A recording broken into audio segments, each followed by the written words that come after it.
Shalom, shalom, shalom. Bienvenue à l'émission Parole de vie. Bien-aimés, ce matin, le Seigneur a mis à notre cœur un thème très intéressant. Il s'intitule « Comment vivre heureux ». Comment vivre heureux. Bien-aimés, nous sommes sans ignorer que la plupart des gens, quand ils naissent, ils grandissent et ils vont disparaître. Ils veulent être heureux dans leur vie. Le bonheur, c'est sur le plan financier, c'est sur le plan de la santé, c'est sur le plan conjugal, sur le plan affectif. Dans plusieurs plans, la plupart des gens veulent être heureux. Raison pour laquelle il y a certaines conditions pour vivre heureux. Parce que nous avons été créés par Dieu, nous avons été façonnés par Dieu. Et pour être heureux, nous sommes appelés à nous rapprocher de lui pour savoir comment vivre heureux. Comment nous allons vivre le bonheur sur cette terre. Quand on est, on grandit. À un certain moment, on veut disparaître à l'âge de 80 ans, 90 ans, voire 100 ans. Raison pour laquelle nous avons l'obligation, bien aimés, de vivre dans le bonheur. Pour ce faire, nous allons utiliser les versets suivants. 1 Roi 11, verset 38. 1 Roi 11, verset 38. Il est dit ceci. Si tu obéis à ce que je t'ordonnerai, si tu marches dans mes voies, et si tu fais ce qui est droit à mes yeux, en observant mes lois et mes commandements, comme l'a fait David, mon serviteur, je serai avec toi. Je te bâtirai une maison stable, comme j'en ai bâti une à David, et je te donnerai à Israël. Nous allons prier. Dieu d'Abraham, Dieu d'Isaac, de Jacob, Dieu de toutes les générations. Seigneur, ce matin, tu vas nous apprendre comment vivre heureux, comment vivre le bonheur. Seuls nous sommes incapables, mais quand cette parole sortira, qu'elle puisse toucher à toutes celles et tous ceux qui nous suivent, afin qu'ils puissent changer leur monde de vie et qu'ils vivent heureux dans cette vie que tu nous as donnée. Au nom de Jésus, nous t'avons ainsi prié. Amen. Bien-aimés, le bonheur dépend de vous. Le bonheur ne dépend pas d'autres personnes.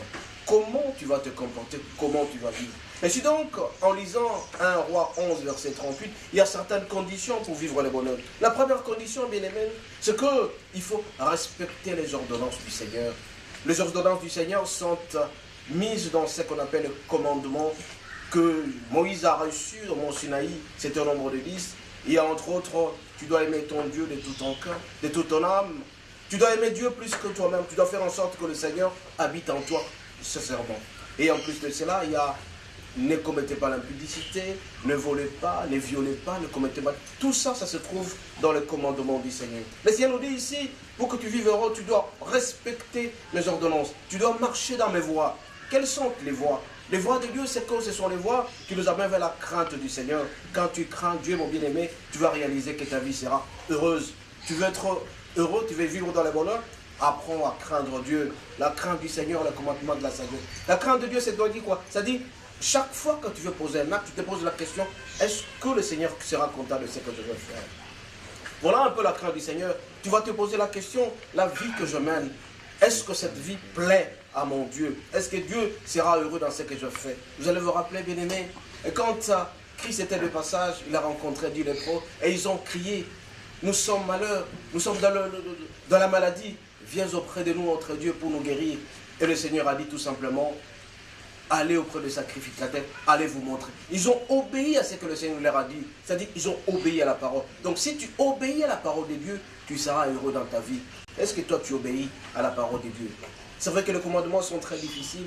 Est-ce que tu apprends à obéir au commandement du Seigneur? Obéir à Dieu, c'est-à-dire écouter sa parole. Accepter ce que le Seigneur dit. Fais ce que le Seigneur te demande. À un certain moment, nous sommes à l'écoute du Saint-Esprit. Quand le Saint-Esprit t'interdit de poser tel acte, tu dois apprendre à t'interdire aussi. Si le Seigneur te demande de faire quelque chose, tu es appelé à le faire. Bien-aimé, pour vivre longtemps sur cette terre, pour être heureux dans cette terre, nous sommes appelés à respecter les ordonnances du Seigneur. Nous devons marcher dans ses voies et faire ce qui est droit aux yeux du Seigneur. Quand tu commets l'impudicité, est-ce que tu fais ce qui est droit aux yeux du Seigneur? Quand tu ne sais pas donner les offrandes, est-ce que tu fais ce qui est droit auprès du Seigneur? Et en plus de cela, on nous dit, on va nous donner une maison stable comme celle de David. Une maison stable, c'est là où il n'y a pas la maladie, il n'y a pas de perturbation, il n'y a pas de gens qui se créent, qui sont colériques. Rappelez-vous, il y a certains couples qui vivent toujours en discordance, des couples qui ne vivent jamais en harmonie. Le Seigneur nous demande, bien aimé, de vivre en harmonie. Un homme avec sa femme, ils doivent toujours s'entendre, avec les enfants aussi, pour que la maison soit stable. Ça s'appelle marcher avec Dieu. Et le Seigneur nous dit, il va bâtir une maison, une très belle maison pour nous, là où nous allons vivre dans le bonheur. Donc le premier principe, bien aimé, le premier principe, c'est de marcher selon les commandements du Seigneur, l'obéissance à la parole de Dieu. Il y a les bienfaits qui sont liés à l'obéissance de la parole. Toute personne qui obéit à la parole de Dieu, bien-aimé, il ne peut que récolter les bonheurs. Il sera très heureux dans sa vie. C'est lui, par exemple, qui refuse de s'enivrer. Il va vivre la très bonne santé. C'est lui qui s'adonne à des futilités, à l'impureté. Il va vivre le malheur parce que le Seigneur demande à ce que nous puissions être en union avec lui.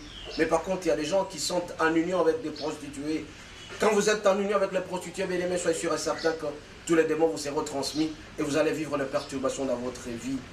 Bien aimés, si nous respectons les commandements du Seigneur, le premier principe pour être heureux dans cette terre, nous sommes appelés à vivre l'obéissance de la parole de Dieu. La désobéissance nous conduit droitement à la mort, comme il est dit dans Romains 6, verset 23, c'est que le salaire du péché, c'est la mort. Et tous ont péché, Romains 3, verset 23, sont privés de la gloire. Puisque nous voulons vivre la gloire du Seigneur, puisque nous voulons vivre heureux sur cette terre, bien aimés, nous sommes appelés à respecter le principe de Dieu, à marcher dans les voies de Dieu, à respecter ses commandements.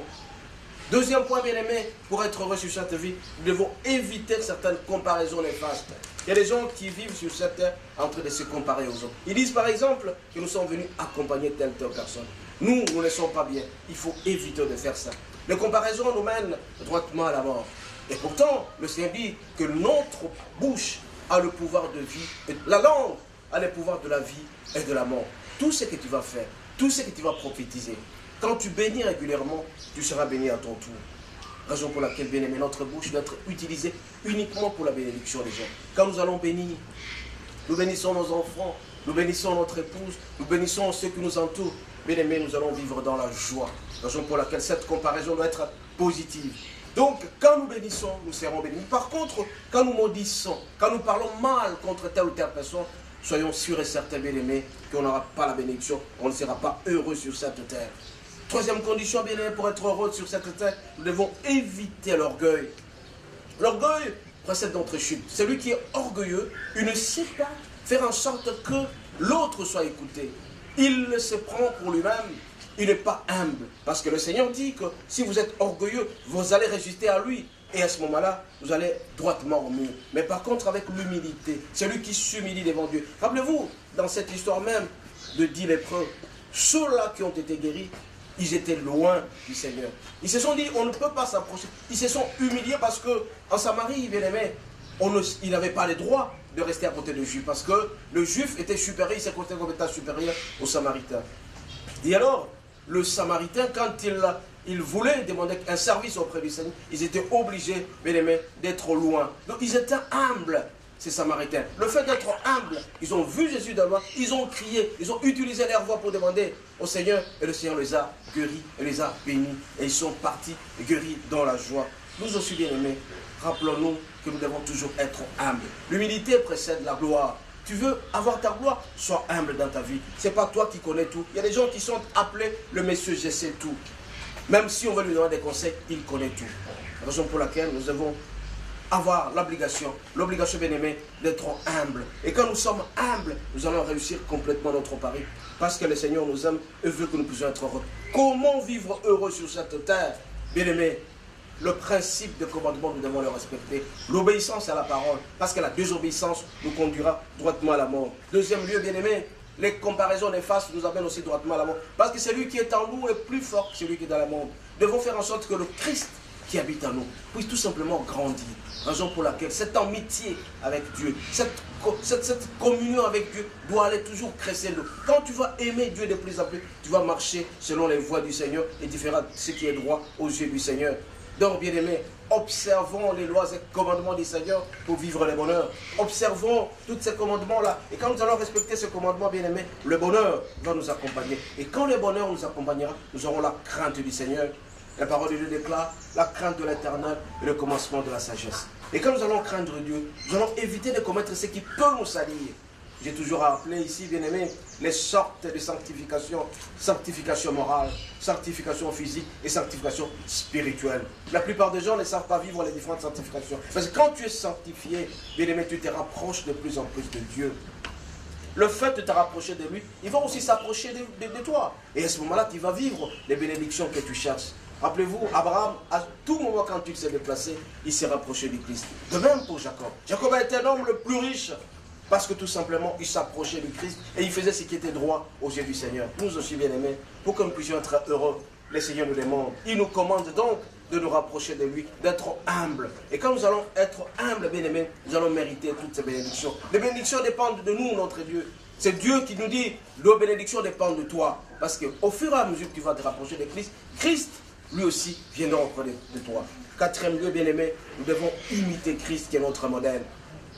Christ n'a pas péché et veut à ce que nous puissions tendre vers la sanctification, vers la santé, vers la pureté. Quand nous allons nous rapprocher de plus en plus de lui, pour la purification, bien-aimés, nous serons heureux dans notre vie. Suivons Christ, faisons la paix avec Christ. Quand tu fais la paix avec Christ c'est quoi? C'est le suivre, de vivre de par sa grâce. C'est sa grâce seule qui peut nous aider à aller de l'avant. C'est pourquoi ce matin, dans notre émission Parole de vie, le Seigneur nous demande que nous puissions solliciter notre bonheur auprès de lui, en gardant ses commandements, en nous rapprochant de plus en plus, en étant humble, en le craignant de plus en plus. Bien aimé, le dernier point c'est quoi? C'est la repentance. Tu veux être heureux, tu dois apprendre à te repentir. Quand tu as commis une faute auprès du Seigneur, tu as commis une faute auprès de l'autre, tu es appelé à demander pardon. Ça s'appelle la repentance. Parce que Dieu nous accorde toujours sa miséricorde. Et auprès de nous, il y a des gens qui peuvent nous accorder facilement la miséricorde. D'où la nécessité pour nous aussi de savoir pardonner. Quand nous allons pardonner, nous allons vivre les bonheurs. Notre santé à un certain moment, que ce soit la santé financière, que ce soit la santé physique, dépend de la manière dont nous nous comportons. Du pardon que nous accordons aux autres. Est-ce que tu sais accorder le pardon facilement à ton épouse? Est-ce que tu sais accorder pardon facilement à tes enfants, à tes amis qui t'ont offensé? Parce que toi, quand tu as commis une faute, tu demandes, tu sollicites auprès du Seigneur le pardon. Et le Seigneur n'a jamais été dur avec toi, il t'accorde toujours le pardon. Alors pour prospérer, pour être heureux, pour vivre le bonheur, pour que ton cœur soit dégagé complètement, tu dois savoir pardonner. Et toi aussi, à ton tour, si tu commets des fautes, tu commets des bavures, tu es appelé à aller auprès du Seigneur, demander pardon pour qu'il te pardonne aussi. Donc, au fur et à mesure que nous allons évoluer dans les pardons, bien aimés, nous allons vivre le bonheur. Le bonheur est là pour nous. Nous ne pouvons pas vivre sur cette terre en souffrance perpétuelle. Il y a des familles où les gens se posent toujours la question, pourquoi seulement nous qui souffrons? Pourquoi seulement nous, dans notre famille, il n'y a pas des gens qui ont du travail? Pourquoi seulement nous, dans notre famille, il n'y a pas des gens qui se marient? Bien aimé, le Seigneur nous aime, veut que nous puissions faire la paix avec lui. Quand tu fais la paix avec Jésus, tu fais la paix avec Dieu. Pour bien aimer, tu ne seras jamais déçu ni confus. Parce qu'auprès de lui, c'est toujours la joie. Auprès de lui, c'est toujours la paix. Auprès de lui, c'est toujours la fortune. Tout ce que tu cherches se trouve ancré en Jésus, se trouve ancré en Dieu. Raison pour laquelle le bonheur nous appartient. Nous devons toujours prophétiser le bonheur. Notre bouche doit être utilisée pour la bénédiction et non pour les plaintes. Au fur et à mesure que tu vas te plaindre, au fur et à mesure que tu seras toujours envahi par la consternation et les iniquités. Le Seigneur nous aime et veut que nous puissions être heureux. Notre bonheur en dépend. Nous voulons être heureux. C'est tout simplement que Dieu nous accorde cette faveur-là de pouvoir nous rapprocher de plus en plus. Bien-aimés, nous allons demander pardon, que le Seigneur nous pardonne pour les péchés que nous avons commis contre lui, qu'il nous accorde cette miséricorde. Quand il va nous accorder la miséricorde, bien-aimés, le Seigneur va nous pardonner, nous serons dégagés. Et nous aussi, à notre tour, nous devons faire en sorte que les autres qui nous suivent puissent bénéficier de notre miséricorde. Raison pour laquelle ce matin, bien-aimés, le Seigneur nous demande à ce que nous puissions obéir complètement à sa parole. Nous devons obéir à ses commandements. Nous devons faire ce qui est droit à ses yeux. Nous devons être la source de toutes les bénédictions. Faisons en sorte que les autres soient heureux quand nous sommes heureux. Bien-aimés, évitons d'être égoïstes. Quand tu es égoïste, à un certain moment, tu ne seras pas heureux. Tu ne vivras pas le bonheur. Les autres doivent bénéficier. Parce que quand Dieu s'est adressé à Abraham, dans Genèse 12, verset 2, il a dit, tu seras une source de bénédiction pour les autres. Nous aussi, nous devons être la source de bénédiction pour les autres, pour que nous soyons aussi heureux. Quand tu es la source de bénédiction pour les autres sont bénis, toi aussi à ton tour, tu seras béni. Raison pour laquelle ce matin, pour notre bonheur, nous avons certaines conditions. Respecter le principe des commandements, évitons de nous comparer. À travers notre bouche, nous devons toujours bénir. Aussi, nous devons accorder le pardon aux autres à travers la miséricorde. Nous devons être la source de bénédiction pour les autres. Et quand nous serons la source de bénédiction pour les autres, nous serons bénis davantage. Tout ce que nous allons faire va réussir. Et nous devons nous rapprocher de plus en plus de Christ, qui est notre modèle. Faisons la paix avec Christ. Et quand nous allons faire la paix avec Christ, bien aimés, nous serons heureux dans notre vie. Nous allons prier. Tendre Père, ce matin, encore une fois, tu nous édifies. Tu nous as appris que pour être heureux dans notre vie, nous sommes appelés à respecter le principe de commandement. Nous sommes appelés à t'obéir. Nous devons éviter certaines mauvaises comparaisons. Nous devons bénir Et nous devons aussi pardonner, nous devons être la source de bénédiction pour les autres. Mais il est difficile de la faire sans toi, notre Dieu, notre roi. Nous sollicitons à ce que le Saint-Esprit habite en nous, qu'il croisse en nous et que nous aussi à notre tour, que nous puissions bénir les autres. Notre objectif, bien aimé, c'est de vivre le bonheur sur cette terre. La terre que nous nous a octroyée, pour que nous puissions bénir les autres aussi. Nous t'avons ici prié au nom de Jésus. Amen. Soyez bénis.